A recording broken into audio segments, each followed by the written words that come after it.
Suresh, what is the situation in Asia? We are told by the United Nations that hunger is a very serious problem in Asia. In fact, two-thirds of that total that we talked about earlier on are people who live in Asia. Why is hunger such a big challenge in Asia? Well, hunger is a big challenge in Asia, particularly because it's not just the issue of food production. It is the affordability of the population. We talked about not only the availability in the market, but if people are not able to afford, they are going to be not able to buy the food. Food prices, by the way, have gone down and it's stable right now, but it helps the consumers in terms of affordability because the poor people and the hungry people spend more than 50% of their income on food. But at the same time, the smallholder farmers who depend on farming, it can also, the low food prices can also affect them because they are also in the markets for food in terms of reducing their hunger. So this food prices, how do we maintain stable food prices, reduce the volatility by understanding the risks that farmers and the consumers face is a serious issue. So reducing the risk not only coming because of the natural disasters such as floods and climate-induced factors, we also think about how policy-induced risks that affect the hungry people. In Asia particularly, most of the issues relate to policies, institutions, and the human capacity to understand what the issues, how human behavior changes because of the changes in the prices and incomes. And that information is important for policy making. Victor, in China, the state there has done a lot to combat hunger, to combat poverty, but there's still a long way to go. Right now, what are the biggest challenges facing China in terms of addressing the issues of hunger and poverty? In China, we have this major situation of massive amount of migration from the rural side of the equation to the urban side of the equation.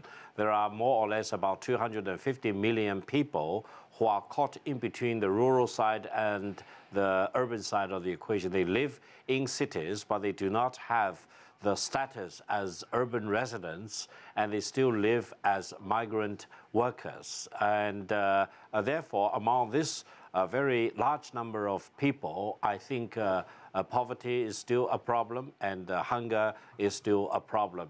I think in addition to emphasizing development as the key driver, we also need to emphasize the inclusive development and also to avoid too much of a income bipolarization.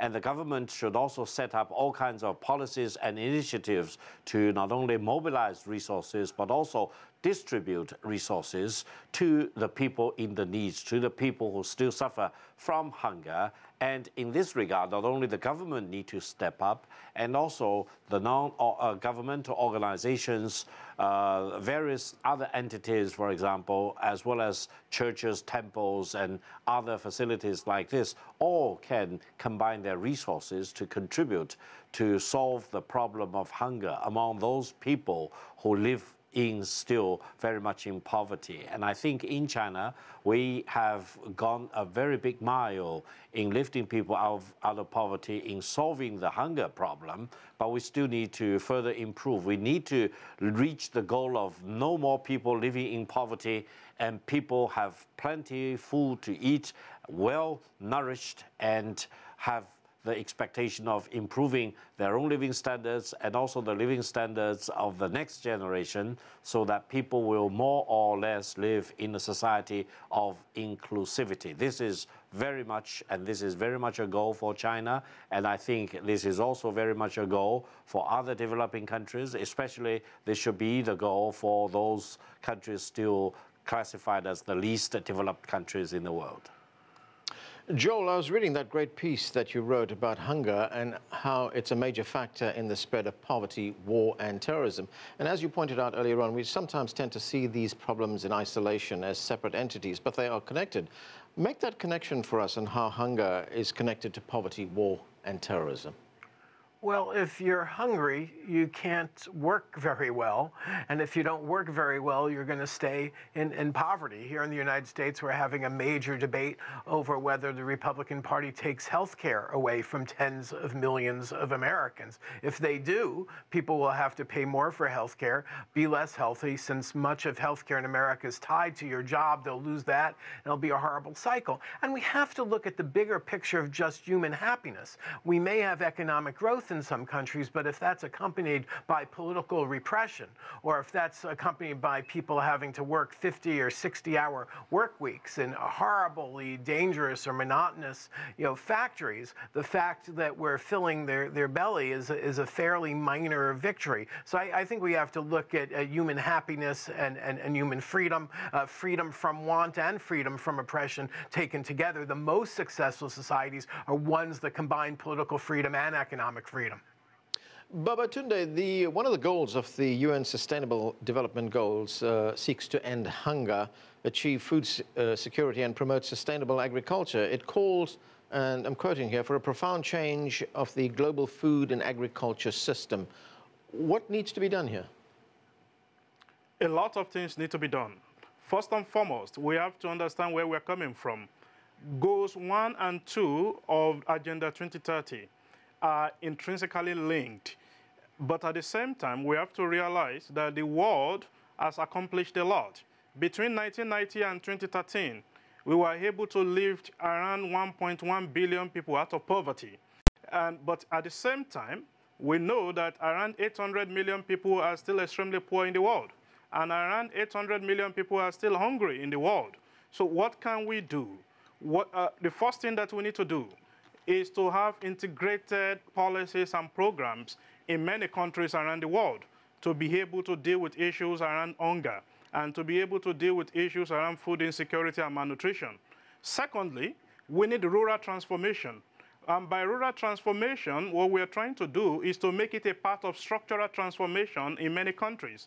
The reason for this is that 80% of the extremely poor people in the world live in rural areas, and 65% of them engage in agriculture as their primary source of livelihood. So we need to deal with that. Another thing that we need to do is to deal with global food loss and waste. Today, 1/3 of global food production is either lost through post-harvest losses in the developing countries and through food waste in the developed countries. So we need to be able to deal with this so that we'll be able to support agricultural production and support food security in many countries.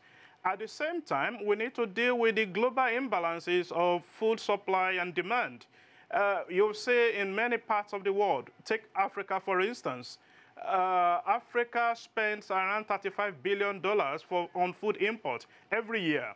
By 2025, that will get into $110 billion for African countries. This is unacceptable, particularly when you look at the fact that Africa has the remaining 65% of arable land in the world by 2050.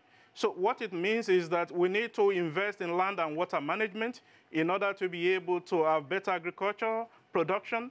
But at the same time, we need to look at agriculture as a business, a multi-billion-dollar business, in a way that we engage people from production to consumption. Victor, one final question, and this is looking at the issue of world hunger in a very broad way. Do you think it's getting enough attention around the world, especially from developed countries? I mean, how much of a priority is this?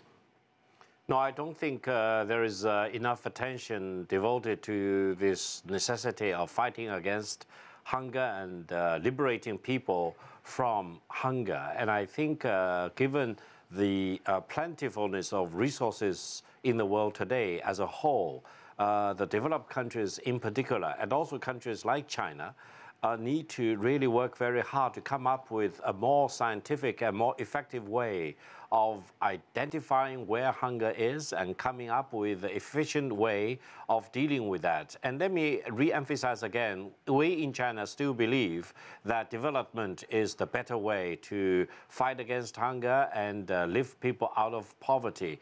And also, I think with greater connectivity these days, including, for example, cyber information connectivity, the world and mankind should be in a better position to identify where these problems do exist and what is the most effective way. And it will really take a very comprehensive kind of a total solution way to deal with this problem.